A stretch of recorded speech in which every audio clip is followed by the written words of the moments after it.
First of all, I'd like to introduce you all to HAQQ.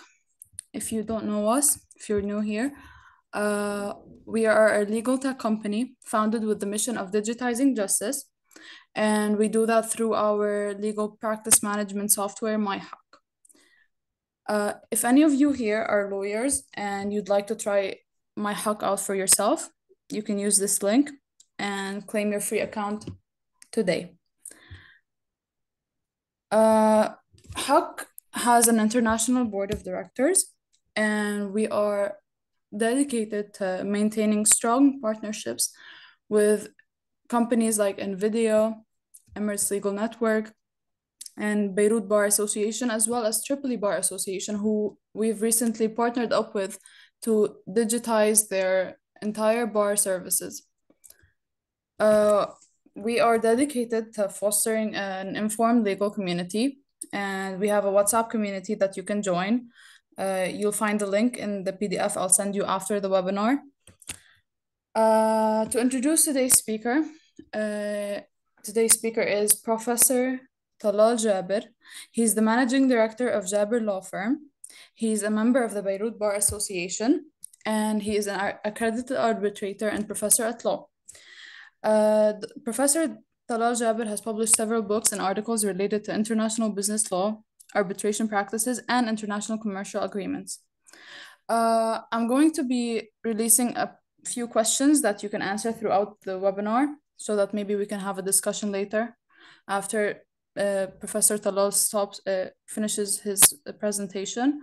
I also would like to sincerely request for all of you to write your name in the chat because apparently we're experiencing some technical issues with your certificates. So in order to have the whole process be very smooth, I'd like you to write your name in the chat so I can deliver the certificates to each and every one of you. Thank you so much for attending, and we hope to see you next Friday as well. Professor Talal, the floor is yours. Thank you, Riva. Thank you for your introduction, and good afternoon, everybody. Unfortunately, I cannot see any of you, but I will be speaking as if I'm speaking to myself. So let us bear with each other, and please feel free to ask questions at the end. Now, first of all, also, I would like to thank Legal Webinar for inviting me for this session, and I look forward for engaging with all of you guys in a fruitful discussion regarding international arbitration. Now, our topic today will be about the essentials of arbitral proceedings. Why essentials? I mean by essentials, the roadmap that each and every one of us should follow in order to start a certain arbitration or arbitral process. Of course, there are some prerequisites that are needed and some other steps that are to be followed. To start with, I need to start talking about how to commence an arbitration. Commencing an arbitration relies heavily on what we call the arbitration agreement. I think you have previously attended some seminars or webinars on this topic, and I would like to add some few information that are basic information, but we need to mention them for the sake of clarity. So once we say arbitration agreement, we either mean the arbitration agreement itself or the arbitration clause. So once we say arbitration clause, usually the clause is inserted in the contract before the dispute will arise.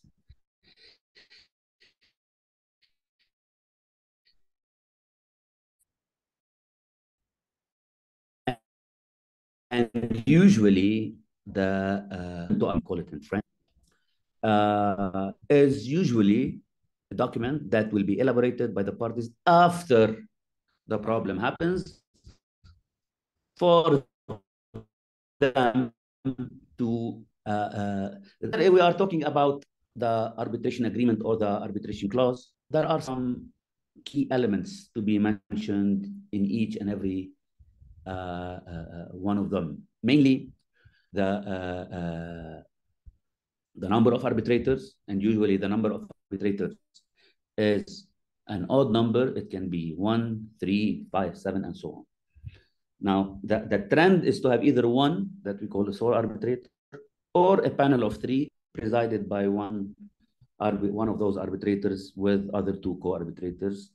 Okay, so usually this is the trend, and the value of the case will usually, again, affect the number of arbitrators. So for low value cases, we usually recommend to have a sole arbitrator. How to appoint the sole arbitrator or the panel of arbitrators, we'll speak about it in a few minutes. The other thing to be mentioned in the clause or in the agreement, arbitration agreement, is the one that we call the seat of arbitration. مركز التحكيم, le siège de l'arbitrage, which is what we call the place in which the arbitration should take place, and it is the place in which procedural rules apply. For example, if the seat of arbitration is in Beirut, and you apply Lebanese law, so usually the rules that are mentioned in the Code of Civil Procedure, they do apply. If we are in the UAE, the UAE civil procedures apply, and so forth. So the seat of arbitration is very important, in addition to the fact that if after an award is rendered, as we see later on, which is the final judgment to be rendered by the arbitrators, if one of the parties was unhappy by the result and they want to seek annulment, and which is something very special in arbitration, and I don't think we don't have the time to talk about it today, but just to mention it for the sake of clarity, if you want, or if any of the parties would like to seek annulment of the award, they usually present or sue or seize what we call the courts of the seat of arbitration. And for example, again, if we are talking the seat is Lebanon, Lebanese courts are competent. If we are talking the seat is the UAE, UAE laws are applicable, and UAE courts are competent. France, so forth. So the seat of arbitration is extremely important. Number 3 is what we call the language of the proceedings. So they are usually the language, the most common language to use in arbitration is the English language because it is the international language. Now we might face other arbitrations with other languages, for example, in Arabic or in French or else. This is very possible, but not very common, okay? But it is very essential, and especially for us as practitioners in our part of the world, in which we have several languages, mainly the English language, the French, and the Arabic, it is highly recommended for us to mention the language of the proceedings, okay? So this is number 3, or point number 3. Point number 4 is the nature of the arbitration. In arbitration, we have 2 types of arbitration. We have the institutional arbitration, and we have the ad hoc arbitration. Once we say institutional arbitration, it means the arbitration is governed by the rules of the center. For example, in Lebanon, we have several centers. I will mention 2 of them. We have the one that is affiliated with the Chamber of Commerce and Industry, LAMC, and we have the LIAC that is associated with the Beirut Bar Association. And this one, the last one, is to be launched by the end of September. So I usually recommend, and I highly recommend, parties to seek what we call institutional arbitration, because other than the rules that are mentioned by the institution that will help us conclude the proceedings in a very smooth way, we have the assistance and the support that will be presented by the center to the parties and to the arbitrator. And another key element to be also taken into account is the financial aspect. So in this case, it will be easier for the arbitrator to focus on the case rather than to focus on the financials, which will be held by the institution. Okay? Now, if we talk ad hoc arbitration, from its name ad hoc, it means private. It means not affiliated with any arbitral institution. And in this case, of course, we have several technical steps to be done in order to conclude the arbitration, in which the institutional centers, they usually do them other than the parties or the arbitrator. I will mention some of them in a few minutes. And last but not least is the applicable law. So which law we want to apply, because the law of the seat might be other than the law that is applicable on the dispute itself. So this law should be clear enough for the arbitrators to apply it. Otherwise, they have to seek the rules of private international law to know which is the applicable law, which is not recommended. So to be on the safe side, it is very important to mention the applicable law. Now, this is what we call the arbitration agreement. Now, once we have the arbitration agreement or the arbitration clause, we are set and we are ready to be involved in the arbitration or in the arbitral process. How to begin with? Now, to begin an arbitral case, we need to send what we call the notice of arbitration. Okay?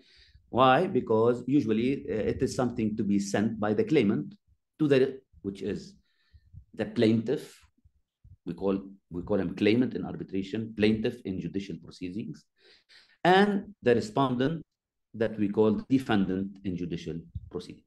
So this notice of arbitration will be sent by the claimant to the respondent, giving him a certain period of time to respond. Usually, they do respond. Sometimes do not.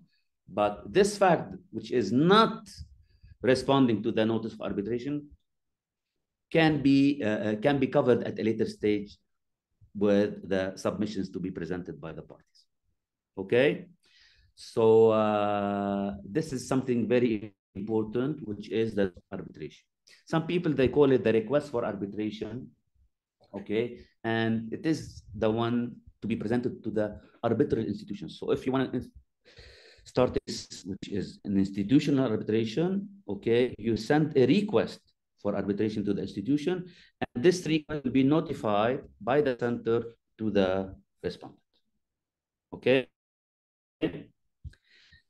Step 3 will be to appoint, okay, the arbitrators or the tribunal, okay? The tribunal, as I said earlier today, is formed by arbitrators, which is an odd number, or the number of arbitrators should be an odd number, 1, 3, 5, etc. And we said at the beginning also that the most common way is to have 1 or 3, depending on the value of the case. Okay, so once we appoint or once we choose the arbiters, now the arbitral tribunal will handle the case. But how to form, or what are the essentials regarding the appointment of the arbitral tribunals? First of all, the way of appointing the arbiter.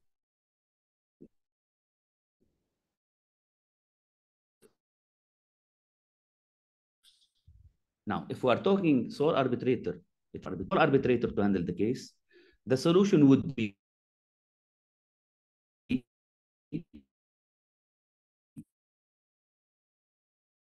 first of all, either to agree on arbitration we are talking about, and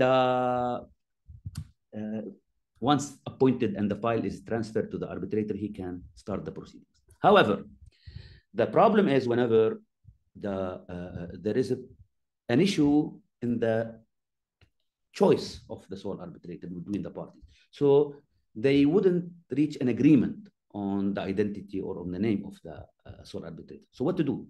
In this case, we have two options. And again, whether we are talking institutional or ad hoc arbitration.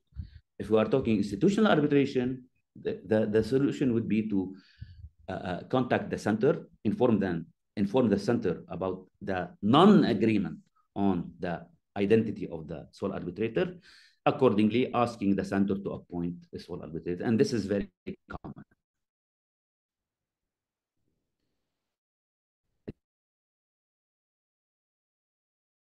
The most common practice. If we are, the solution will be to seek judicial courts. So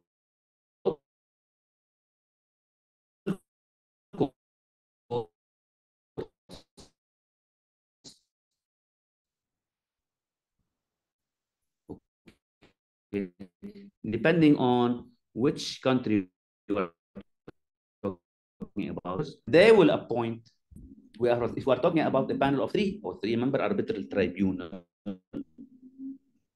in this case, usually, and the trend goes as follows: one party will appoint one arbitrator, the claimant, for example. The respondent will appoint another another co-arbitrator, and those two co-arbitrators, they will appoint the third, whom we call the presiding arbitrator. Okay. Okay. Now, we were talking about the three-member arbitral tribunal. The same issue might happen in this tribunal. Why? Because the first problem that we might face is that the refusal of one of the parties to appoint its arbitrator or to nominate its co-arbitrator. And the second problem will be in case the two appointed co-arbitrators won't agree on the name or the identity of the third, the presiding arbitrator. So what to do in this case? The same process as before, whether we are talking institutional or ad hoc arbitration. If we are talking institutional, the issue is left to the center to appoint either the missing co-arbitrator or the presiding arbitrator. And the same thing applies once we talk about ad hoc arbitrations, once we seek the help of local courts, and they will be the ones to either appoint the missing co-arbitrator or the presiding arbitrator. Okay? I hope everything is clear by now, until now, and we will move on with the remaining steps. Okay. Now, of course, to select an arbitrator, there are several criteria, okay? We need to take into consideration the issue of nationality, okay? Because in some cases, in some laws and under some institutional rules, there are some restrictions on nationalities. For example, if we are talking about the presiding arbitrator, in general, his nationality should be different from the one of the parties, okay? And if we are talking about the sole arbitrator, again, usually his nationality should be different from the one of the parties. The nationality of the co-arbitrators is of less importance, but by all means, the parties might agree to overcome this handicap and choose an arbitrator of any other nationality if this chosen arbitrator has the needed skills to run the process. I mean, legal knowledge, language, and technical information. Okay, and I need to highlight one more thing here regarding the criteria or the character of the arbitrator or the job of the arbitrator or the profession of the arbitrator. We highly recommend to have a legal professional, okay, or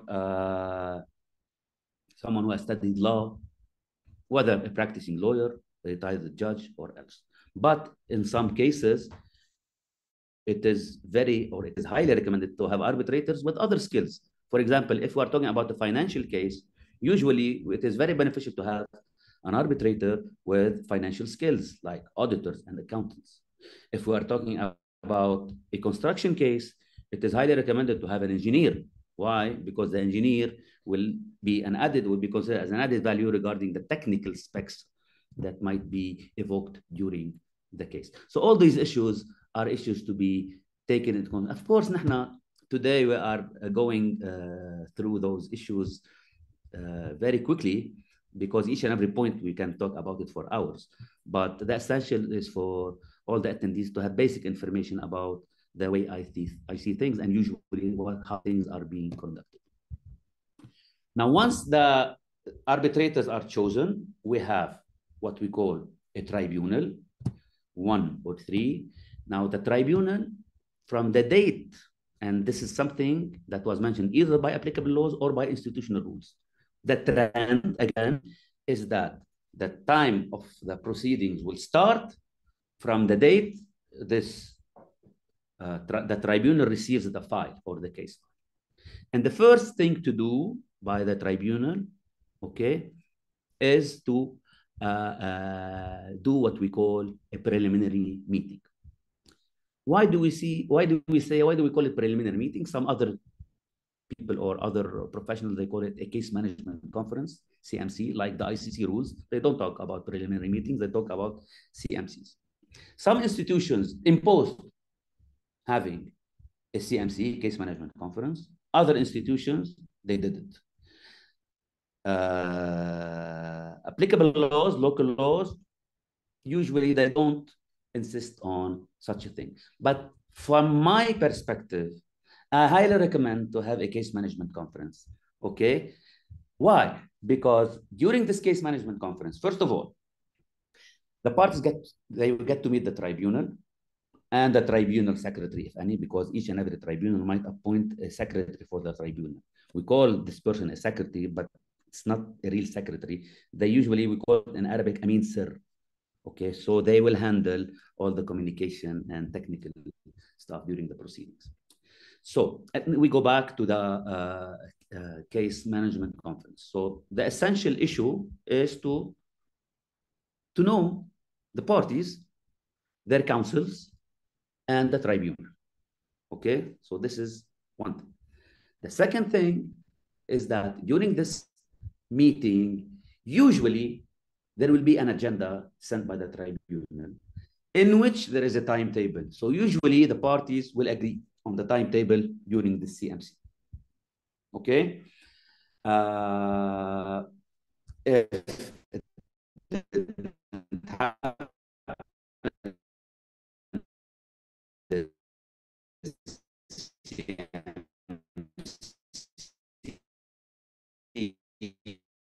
the timetable will be fixed at tribunal. So we start with the case management conference, okay? And then we have also on the agenda, we might have, I apologize for the network, but this is Lebanon, and thank God we do have network. But I sincerely apologize if there are some interruptions. And please, Ms. Riva, if something happens, please let me know. Okay? Okay. During the case management conference, the parties and the tribunal, they will start discussing what we call the terms of reference. The terms of reference, we call it in Arabic وثيقة التحكيم, which is, or I call it, the bylaws of the case. It is the documents in which the parties will agree, or they will confirm on their previous agreement regarding the case itself, the institution, arbitrators, identity, applicable law, seat, language, etc. So all those issues will be also included in what we call the terms of reference, which is what we call the TOR, a very important document. I highly recommend to have it. And usually, this document must be signed by all the parties and the tribunal. However, and due to the importance of this document, in case one of the parties will say, no, I don't want to sign it, this doesn't mean that the arbitration will stop. Okay, we need to move forward. How to do so? Now, in this case, the tribunal, whether 1 or 3 or 5, will take a decision, a formal decision, that we call a procedural order, and usually such procedural orders can be taken by the tribunal at any point of time during the arbitral process. Okay, so as I mentioned, regarding this signature, if they refuse to sign it, the tribunal itself will have the power or the authority to render such a decision, including, we call it procedural order number 1, number 2, number 3. This will be procedural order number 1, including all the major points that were to be included in the terms of reference. So, conclusion, it is highly beneficial for all the parties to be involved in drafting the TOR and signing it, because otherwise it will be left to the tribunal, and maybe the tribunal will decide on some matters that are not pleasant for one of the parties. Okay? So in this terms of reference, as I mentioned, we include all the issues, and we might also add to it what we call the procedural timetable. So the procedural timetable, and I will talk about it in a few minutes. The procedural timetable is included either as a separate document to be signed by the parties, or it might be included in the minutes of the case management conference, or it might be inserted in the TOR, or it might be issued within or through a procedural order by the tribunal. I hope we are clear until now and no interruptions were made to my presentation. Okay, so once we are done with the CMC, the TOR is agreed upon, everything went smoothly. Now we need to move on to the technical part regarding the case itself, and that is what we call the rounds of submission, okay? Other people, they call it pleadings, okay? I call it rounds of submission, and usually the rounds of submission are 4. They might be more, but the minimum number is 4, starting with what we call the statement of claim. The statement of claim is the one that we call in Arabic استحضار الدعوة, which complements the request for arbitration of the notice of arbitration. So everything that was mentioned in the notice of arbitration or the request for arbitration will be also included in the statement of claim, and we add to it the supporting documents. So the statement of SOC is the one to be submitted by the claimant. Now, as we said, we have 4 rounds. So round number 2 is what we call the statement of defense. Statement of defense is the defense to be submitted by the respondent. Now, the time frame between the first one and the second one is to be agreed upon between the parties. Usually we go 2 weeks, 3 weeks, 1 month, depending on the case. Now, in case of disagreement, again, the tribunal will take lead and they will fix the deadline. So statement of claim, statement of defense, okay?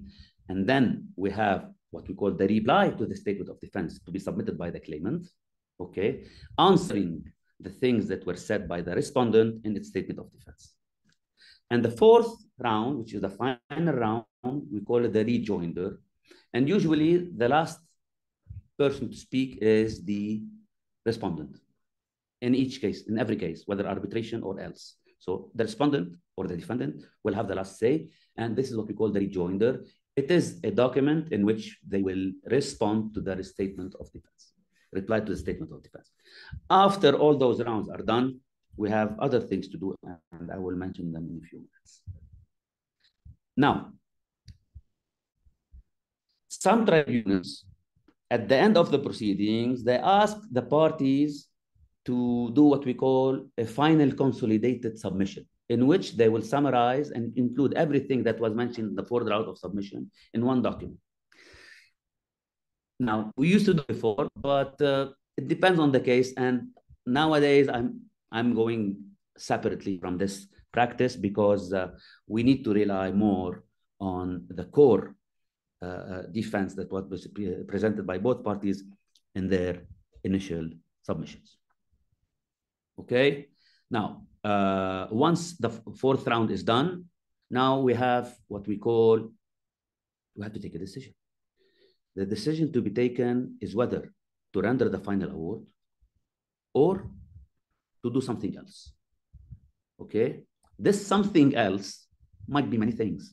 It might be discovery, evidence, and witnesses. Okay, it might be examination, cross-examination. It might be using certain type of expertise, an expert, whether financial or else, okay, and so forth. So these steps are very important, and if such steps are to be used during the process, they are to be mentioned in the timetable. So in addition to the 4 rounds of submission, we add to them disclosure of documents, witnesses, and we might, or not we as arbitrators, the parties might ask for a hearing or a final hearing. Now, this final hearing is the one in which they will plead their case. Now, some parties, they say we only use memorial style, okay? So 4 rounds of submission and that's it, depending on the case. In other cases, no, they request for a hearing. So the hearing is very delicate. And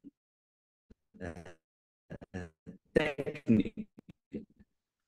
Why? Because we need to have place, dates, accommodation, etc. Then we need to agree about the witnesses, the order of appearance, and we need to talk about expertise and so forth. So the technical details to be included in the remaining part of the timetable are relating to those issues in general. But such issues are not a must. They might be agreed upon between the parties. But if agreed upon, they must happen. Okay. And if this hearing is to be done, okay, we have, as I mentioned, a pre-hearing conference to agree on all those details. Okay. And after the hearing is concluded, the parties are entitled to present or to submit what we call post-hearing submissions, in which they will comment on the things that were said during the hearings, and mainly if they had witnesses or experts to comment on those testimonials. Okay. Once this issue is done, of course, we might talk about disclosure, discovery of documents, etc. I think my colleague who talked in the previous seminar, he talked about the disclosure of documents, so I won't be entering in such a detail today. Okay, witness statements are very important. Usually the tribunal asks for a written witness statement to be submitted to the tribunal and signed by the witness. And later on, the tribunal, during the hearing, if any, and once we talk about examination and cross-examination, they will focus on such a document and they will make sure that this witness was the one who wrote it and the information that is contained within are genuine. Okay? Other than this, as I said, we have the hearing and the pre-hearing conference and post-hearing submissions. Once all these issues are done, the tribunal must take a major step that we call to close the proceedings. This technical step, which is closing the proceedings, in Arabic, in judicial courts, we call it اختتام المحاكمة. Okay, so the tribunal will take a decision, usually by a PO, procedural order, saying that the proceedings are over, are done, no more submissions will be presented or submitted by any of the parties, and they will say that the award, akidi, depending on the agreement to arbitrate, because usually the time to render the award is 6 months to be extended for another 6 months. So usually the time frame is 1 year. Okay, so within this time frame, the tribunal will again reconfirm the date within which the tribunal will render its final award. Okay, so once this decision is taken, we move to step before the final step, which is the tribunal deliberations. The tribunal deliberations, مداولات الهيئة, should happen between the members of the tribunal. Of course, if we are talking about sole arbitrators, they will deliberate with themselves. So, but this issue happens usually whenever we are talking about 3 members tribunals. So deliberation will happen. Each co-arbitrator or each arbitrator in the tribunal will give its comments and its opinion on the case. And usually they agree unanimously on the outcome of the case. But it might happen that some arbitrators are in disagreement with their fellow co-arbitrators. So in such a case, the award will be issued by majority. And the remaining co-arbitrator or arbitrator who wasn't in agreement with the other two will render what we call a dissenting opinion. A dissenting opinion, in Arabic we call it mukhalafi, in which this person, as an arbitrator, will explain its views and why he refused or he said something else that is different from the other members of the tribunal. Okay, but this dissenting opinion won't affect the outcome of the case because, as I said, as I said, that it will be issued by majority. Now, of course, we all prefer for an award to be issued unanimously. So we as arbitrator, we usually are keen to release it as such, I mean unanimously. But in other cases, it won't happen. This is democracy. And that's why we say each one thinks differently. And that's why we need to have, in big cases, 3 or 5, so that we have, so the award and legal and to serve its purpose. Now, the awards, once the award is rendered, okay, it will be signed, as I said, by the tribunal or by the majority of the tribunal if one of them will refuse to sign, and it will be notified either to the parties or to the institution in case of institutional arbitration. Okay. Now, in some jurisdictions, okay, it was mentioned that in ad hoc cases, and once an award is released, it should be submitted to the court for authentication, so authenticated by the court and then notified to the other person. This was a practice that was done in Lebanon before. Now it's different, but it will deviate from the purpose of arbitration, which is flexibility and speed. So we are trying the best or our best to avoid going to courts. Okay, so this issue will delay us. So we can decide as parties and tribunal in the terms of reference to overcome this requirement. Okay.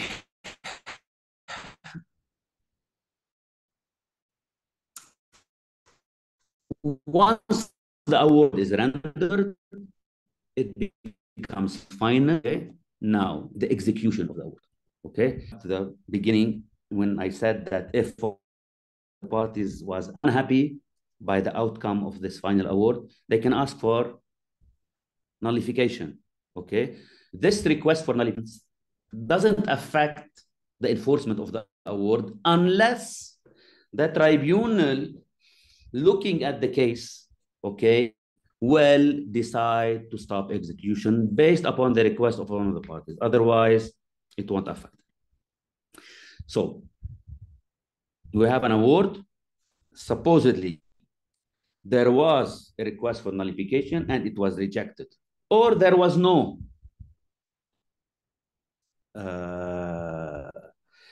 request or for nullification. What happens in such a case? In this case, we need to enforce it. Now, enforcing an award is something of high importance.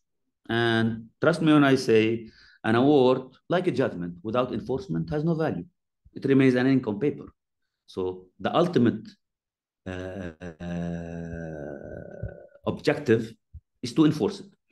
Now, due to the recent developments in international trade, international law, and so on, and I don't mean very recent, several international treaties were rendered to make our life easier and to facilitate arbitration, the process, and the enforcement of arbitral awards. And in this regard, once we say enforcement, we have to highlight the existence of a very important international treaty called the New York Convention of 1958 on the enforcement of international arbitral awards. By ratifying this treaty, okay, you don't have to seek judicial courts anymore to get what we call the authentication for the judgment. Once you have an award which is enforceable, okay, it can be enforced in any of the signatory countries to the New York Convention, okay, directly through the execution department without the need to do any other formality. And this technicality does not exist with judicial judgments or the judgments that were rendered by judicial courts. Because if a judgment is rendered by a judicial court and to enforce it, we need to go to another judicial court to get what we call the execution form or صيغة تنفيذية in Arabic or l'exécutoire in French. Okay? Once we seek or once we go to once we use the New York Convention, all those technicalities will disappear. So we go directly toward enforcement. And luckily that also in case of request for annulment, the New York Convention also talks about the conditions, okay, that might be accepted for the nullification of arbitral award. In its Article 5. I invite you all to read it. Okay, what else? I think we went very fast. I don't know how much time do we still have, Riva? Riva, are you with me? Yes, I'm with you. We still have until 4 p.m. So if you'd like to see the people's answers to the questions, and then We have like maybe 13 minutes for the Q&A. Yes, I'd be more than happy to answer some questions. I think you Please, can see I'm listening. there are I questions can that see you asked. So now. I think you can see the results now.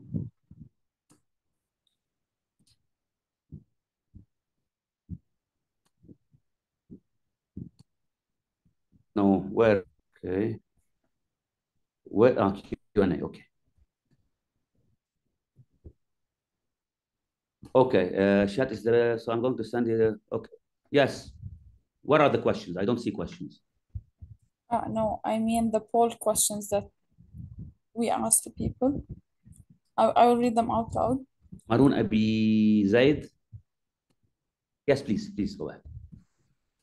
Okay, we had asked people which stage of the arbitral process do you think is the most critical for a successful outcome?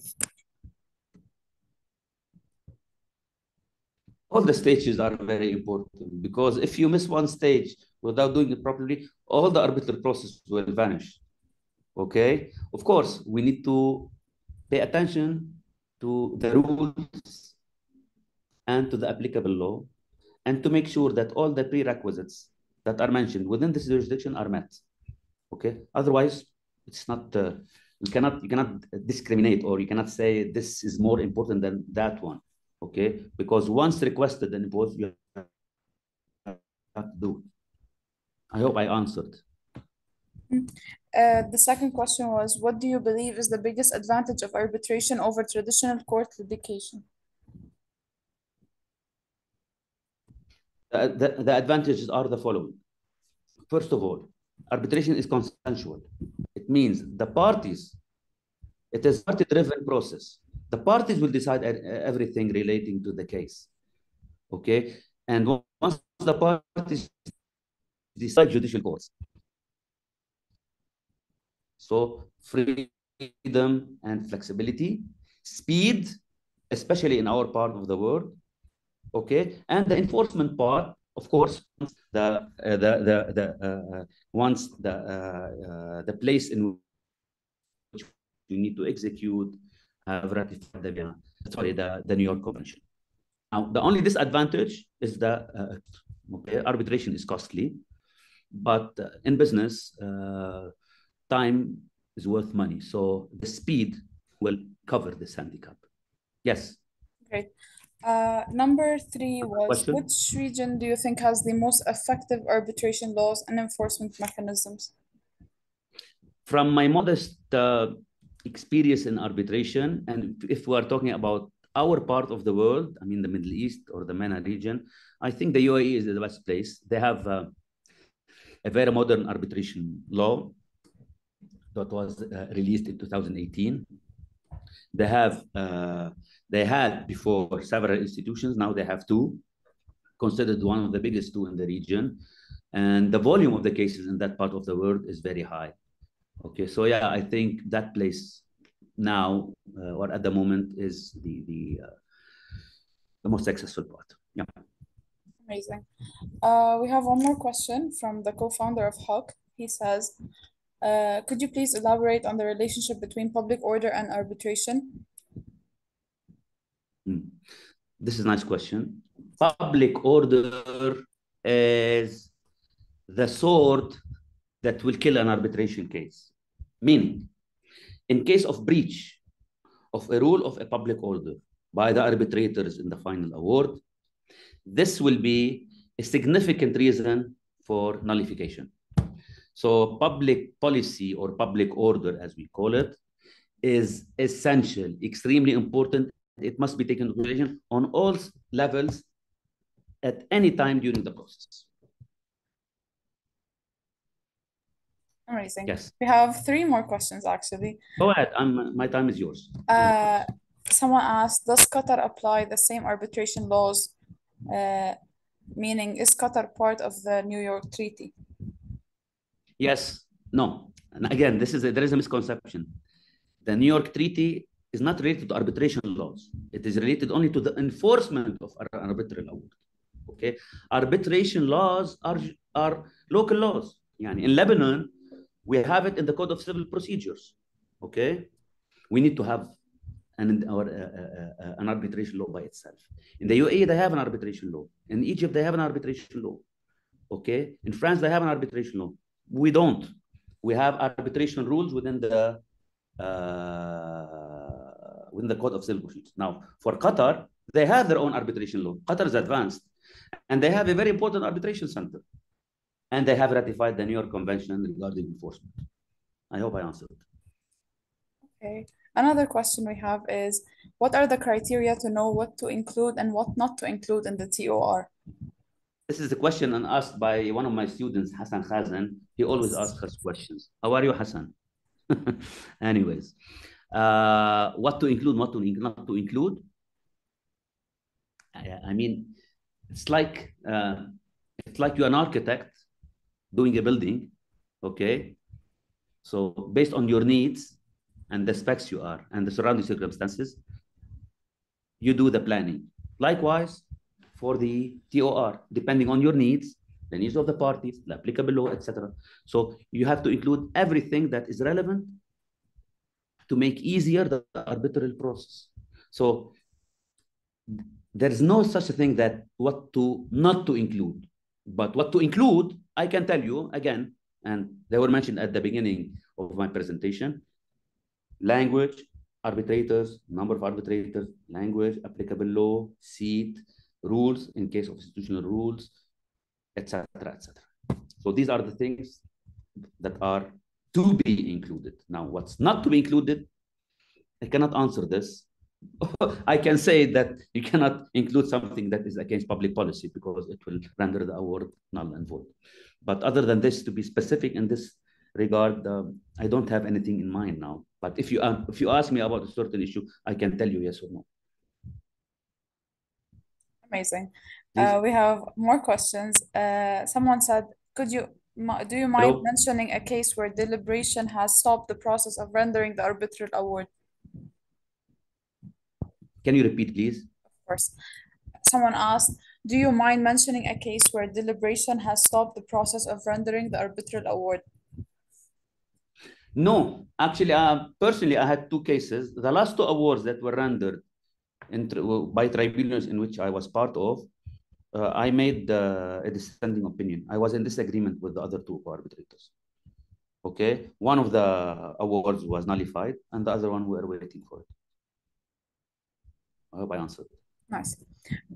Someone said, does the judicial court help the execution of the arbitral order? For example, interim relief judge. Yes, depending on the jurisdiction. In Lebanon, for example, if you want to have interim measure, you need to go to judicial courts, which is not practical. In the UAE, no. The law number 6 of 2018 is very clear. It gives the tribunal the authority to take interim measures. So that's why I have mentioned at the beginning that each and every jurisdiction, they need to have a modern, up-to-date arbitration law to support all those issues and to cover all those defects. Please. Mr. Abbas Kabalan also asked a follow-up question to his previous question, which was, do you believe that the matters of public order are arbitrable? Note public order rules. No. The question is very tricky. Arbitrable, yes. Can you use them to change an outcome of the case or to contradict an existing rule? No. Okay? So arbitrability is not related to public policy. Arbitrability is related to the nature of the case. For example, if we are talking Criminal cases, they are not arbitrable. If we are talking about lease in Lebanon, they are not arbitrable. Abroad, they are becoming arbitrable. Family law is not arbitrable. Labor law is not arbitrable. Okay, so arbitrability relates to those matters and not to public policy. While public policy is used for the nullification of an award in case of contradiction between the applicable rule and public policy itself. And here we also need to distinguish between local public policy and international public policy. Lots of scholars, they say they are different. For me, they are the same. But for others, they are different. I leave this for another debate. Please. Okay. Someone asked, what if the arbitrator is not neutral? Excellent. If the arbitrator is not neutral, you can ask either first of all, you ask the arbitrator to resign. If the arbitrator resigns, problem solved. Another one will be appointed based upon the same procedural rules we mentioned before.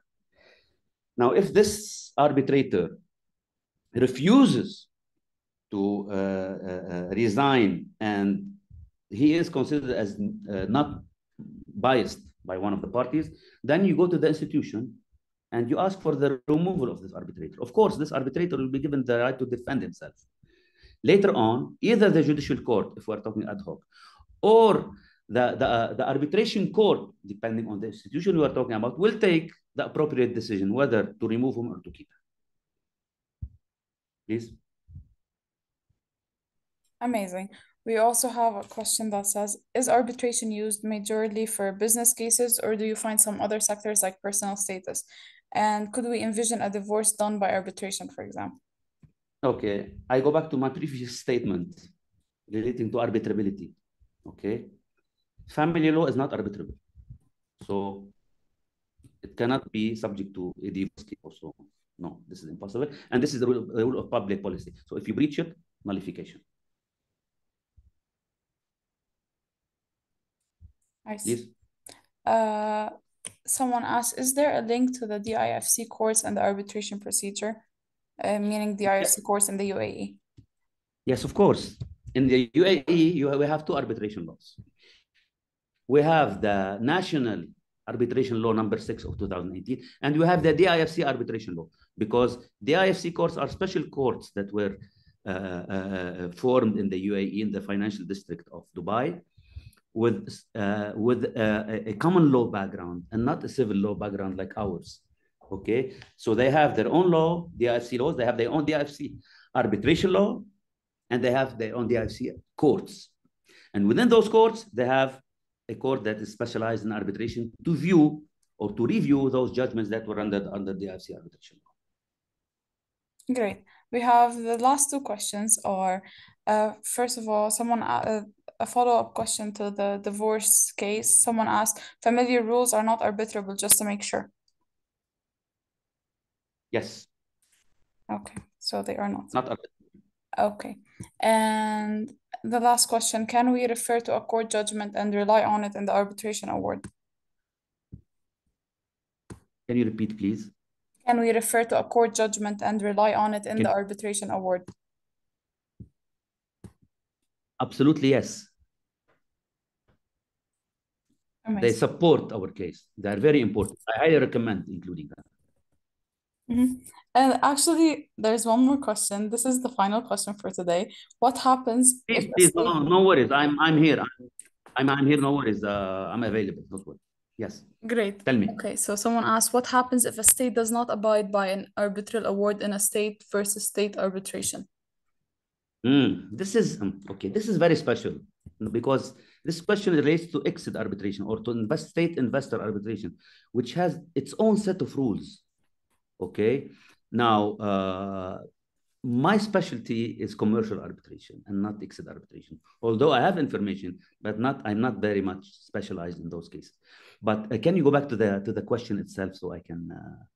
Okay. Someone said, what happens if a state does not abide by an arbitral award in a state versus state arbitration? It will be enforced. The award will be enforced, okay, through exit, because exit is an institution that falls under the World Bank, okay? And the headquarters is in Washington, D.C., Okay, so once an award is rendered by an exit tribunal, it has to be enforced or implemented by the party, by the concerned party. If they refuse, okay, we seek implement, or they can seek execution through regular channels and seize the assets of that state, sell them, and get the money back.